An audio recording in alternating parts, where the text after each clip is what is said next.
It's summertime as massive wildfires and storms rock the country. The politics of disaster relief are also heating up. I'm Allen Barton. Stand by for Front Page.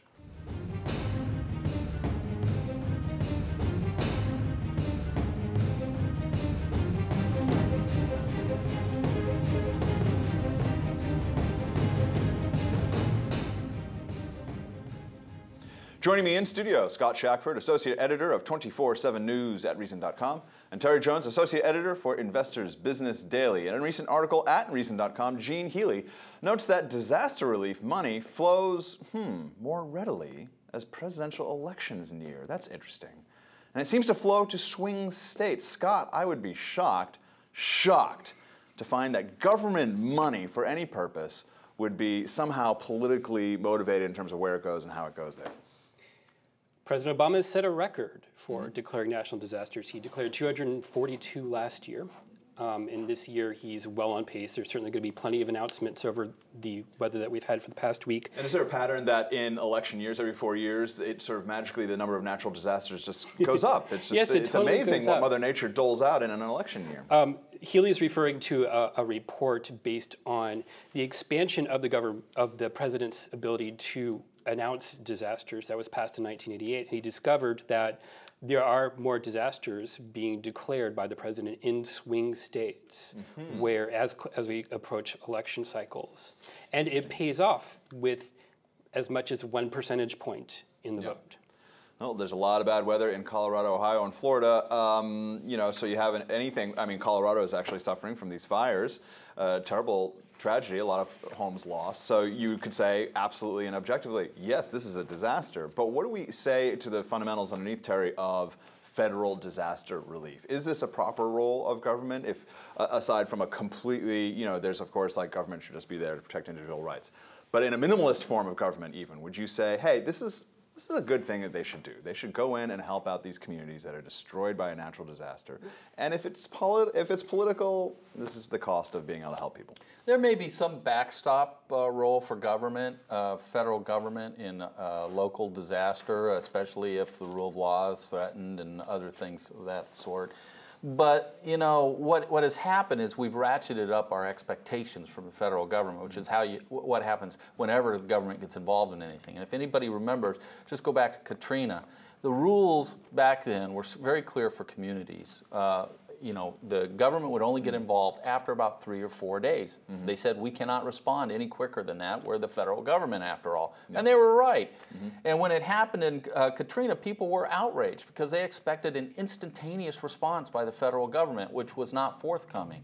And so what happens is people start expecting more and more from the federal government. Before long, they're not willing to do anything for themselves. It's far better for communities to prepare for this kind of tragedy and to be ready for it, and to be ready to respond to it and let people know that they are going to be the first responders and the federal government is not going to do anything except back them up. It was interesting in a good old Live Free or Die in New Hampshire. Remember last fall, I think it was, they had terrible flooding, or maybe even earlier this year, pretty much handled it all themselves. Yeah. All themselves. They were, and it was a mess up there, and they handled a lot of it themselves. Scott, another thing that comes up with these natural disasters is power loss, and power companies, of course, live in this netherworld between private enterprise and government. Why don't you talk to us a little bit about what happens when the power goes off? The populace, of course, no one, even the most handyman, is not going to be able to get out there and turn on the power unless he's got a generator. But what's going on with public utilities, so-called, and their response to disasters? Well, they have been doing extensive amount of response. They're spitting out numbers like 5,000, 6,000 employees working around the clock to do this. So they're responding, but I think the relevant area to look at is what about preparation? They have huge incentives, no doubt, in their union contracts. They're probably being paid a lot for the recovery from these disasters, but what does it look like as far as preparing for them in advance so that they're not as harsh in the first place?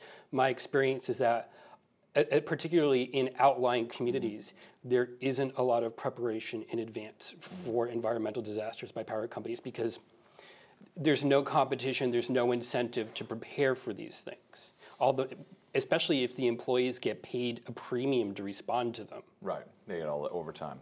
All right, the other theme underneath all this bad weather is climate change. It's all about climate change, man-made climate change. The hypothesis is there. When these extreme weather events hit, you always hear that this is because of climate change, global warming, et cetera, et cetera. I mean, at the time of Katrina, they said, remember, we're going to get a Katrina a year, right? Because of climate change. And you've seen, since Katrina... one Katrina a year? I think one major earthquake has even hit land. You mean in 6 years? Yeah, yeah. A hurricane. Terry, what do you think? Is there any linkage, or is it just advantageous for those who believe in it to say, aha, there's a problem, and that's climate change? Yeah, I mean, the temptation for activists is to link climate change, which certainly, it may be a reality. Climate changes all the time. It doesn't stay the same. With global warming, with great disasters across the country. Many of these disasters are self-inflicted. I think Michelle Malkin wrote a column this week pointing out that the fires in Colorado were at least in part due to greenies themselves, because they intervene whenever the Forestry Service tries to thin out the forest and tries to get rid of bark beetles and things that make the trees more flammable and likely to explode into flame. And they say, no, no, no, you can't do that.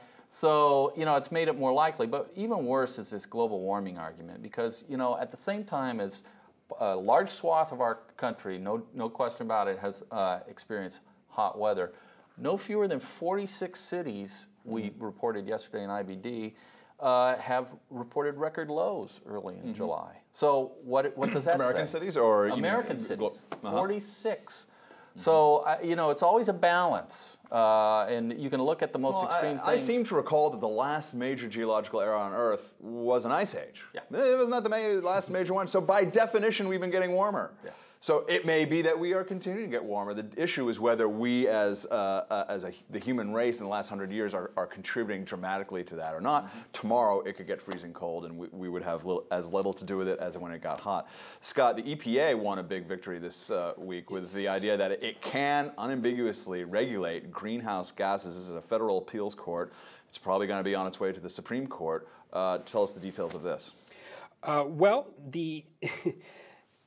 Several states and several industries have been fighting the EPA based on the EPA was using studies from international agencies to determine these greenhouse gases, and they objected to this, and the appeals court ruled unambiguously, no, the EPA can control what greenhouse gas emissions. They can set up guidelines for what industries are allowed to produce, and thereby restrict economic development in the country. Terry, any thoughts on this EPA win? I mean, perhaps temporary, because no doubt they're going to go to the Supreme Court and try to figure it out. Well, it's a terrible ruling, but they wrote it in a very firm way, hoping, I think, daring the Supreme Court to strike down something that is so boldly, legally assertive as their ruling. But there are two points to make here. One, the reliance of the EPA on tests and studies that, quite frankly, have little real scientific validity, like the IPCC report is completely political in nature and has very little real science to it. That is completely wrong. And the other element of this is that for the EPA to say CO2 is a poison and a pollutant is so wrong-headed and so anti-science. CO2 is a necessary component of our atmosphere. And guess what? You always get rid of those nasty humans.